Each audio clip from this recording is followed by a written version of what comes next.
प्रयागराज में महाकुंभ की तैयारी भव्य रूप से की जा रही है।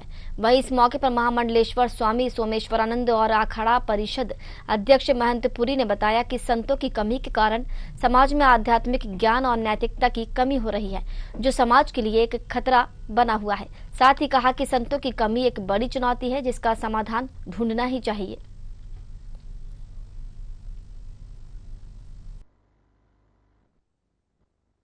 उन्होंने सनातन के लिए बहुत कार्य किया है और कर रहे हैं, और वो वैसे व्यक्ति है, वो अपनी जान की परवाह नहीं करते। आपने देखा होगा पूरे हिंदुस्तान में उनके खिलाफ एक जिहाद छिड़ा हुआ है, इनको मारो काटो पीटो, लेकिन वो व्यक्ति पीछे नहीं हटी। अब सुनने में आया है प्रयागराज में वो धर्म संसद करेंगे, महाराज श्री हमको बुलाएंगे, हम वहां पहुंचेंगे, हम पूरा उनका समर्थन करेंगे, उनसे जानेंगे कि क्या विषय है क्या विषय नहीं है। देखिए, हमारे जो विषय होने चाहिए वो जनहित के लिए होने चाहिए। ये दोनों नर नारायण पर्वत के आसपास दोनों ऐसे नर नारायण का अवतार भगवान नारायण लेते हैं। किसके लिए? ये मानव जगत के लिए। उसको सुंदर भव्य अच्छे संस्कार मानवीय गुणों से अलंकृत करने के लिए उसको शिक्षा दीक्षा और सिद्धांत बताना, उनसे उन पवित्र तीर्थों से हमें ज्ञान प्राप्त होता है। कौन सा ज्ञान? अच्छी सोच, स्वच्छ विचार, नैतिक कर्तव्य का पालन करना, सद्भावना में प्रेरणा लेना, शांति का मार्ग खोजना। शांति ही ज्ञान का मार्ग है।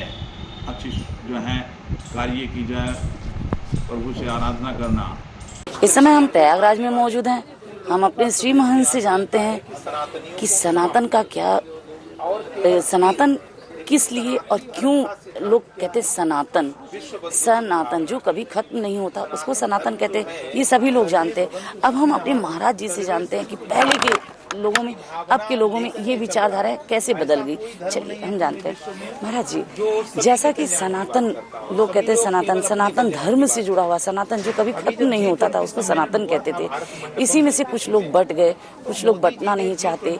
और देखा जाए तो पहले लोग ब्राह्मण के परिवार से, क्षत्रिय के परिवार से, हर परिवार से कोई ना कोई एक संत बनता था, हर घर से एक संत होते थे।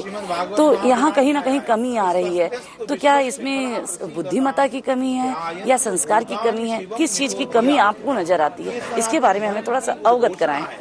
बहुत बहुत आशीर्वाद, साधुवाद। देखिए, सनातन का जिसका न आदि है न अंत है, वही सनातन है, जो शाश्वत है। और आपने हमारी परंपराओं को अच्छी तरह से अध्ययन किया हुआ है, जो सनातन परंपराएं हैं।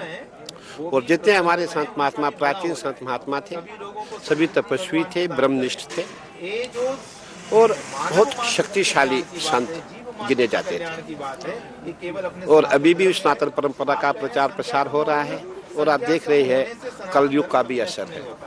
और कभी कभी वासनाएं ज्यादा हो जाती है। जब वासनाएं हावी हो जाती है तो स्वतः शक्ति भी कम होने लगती है। और तब भी पूरा प्रयास किया जा रहा है, जितने हमारे सनातनी हैं, जितने हमारे साधु संत हैं, सबको शिक्षा दी जाए, सबको दीक्षा दी जाए और शस्त्र शास्त्र की सबको ट्रेनिंग दी जाए, ताकि आने वाला समय जो हमारा, कभी ऐसा भी हो सकता है कि इनकी आवश्यकता हो, हमें रणभूमि में कूदना पड़े। इसीलिए पूरा प्रयास किया जा रहा है कि जैसी हमारी परंपरा थी उसका पालन किया जाए। परंतु कभी कभी ऐसा भी होता है कि हम बोलेंगे कि वैसा था या वैसा हो रहा है, तो मैं समझता हूँ कहने में बेईमानी होगी। अब ऐसा नहीं रहा, लेकिन हमें प्रयास करना चाहिए, हमें आगे बढ़ना है। अगर हम 100% नहीं हो सकते, लेकिन 70% तो हो सकते हैं। अगर उतने भी नहीं हो सकते, एक पास मार्क तो होना चाहिए। लेकिन हमारा प्रयास रहता है, जो हमारे साधु है, संत है, वो वाकई जो हमारी परंपरा है, जो सनातन परंपरा है, उसका पालन करें। और मैं समझता हूँ ऐसे भी हमारे अपने संत महात्मा देखे होंगे, बड़े बड़े तपस्वी संत हैं, जो आपको नर्मदा खंड में मिलेंगे, जो आपको हमारे जो मध्य प्रदेश है, वहाँ के जितने जंगल है वहाँ तपस्या करते हैं। कहीं संत महात्मा हमारे अन्न ग्रहण नहीं करते, कहीं जल ग्रहण नहीं करते, कभी बड़े हठयोगी है। संत अभी भी ऐसी बात नहीं है। अगर आप संतों को देखना चाहेंगे तो आप जब हमारा कुंभ का 14 जनवरी का स्नान होगा, उस समय आप देखेंगे जो हमारे अखाड़े में दिव्य और भव्य संत, ऐसे संत आपको तेजस्वी संत मिलेंगे, ओजस्वी मिलेंगे। और जब हम स्नान करके वापस आते हैं तब वो लुप्त हो जाते हैं, तब हम ही लोग आपस में थके हारे दिखाई देंगे। संत अभी भी है, बस एक ये है कि अब हमारा भी प्रयास है, हम भी अच्छे संत बने, प्रयास किया जा रहा है। हो सकता है भाई धीरे धीरे अभ्यास करते करते हो सकता है हम भी पास हो जाएंगे। ये चीजें है। जैसा कि हमने श्री महंत से जाना कि किस तरह से सनातन धर्म को ऊपर किया जा सकता है, किस तरह से साधु संत अपने हर सुविधाओं को त्याग कर और कल्पवास में आते हैं।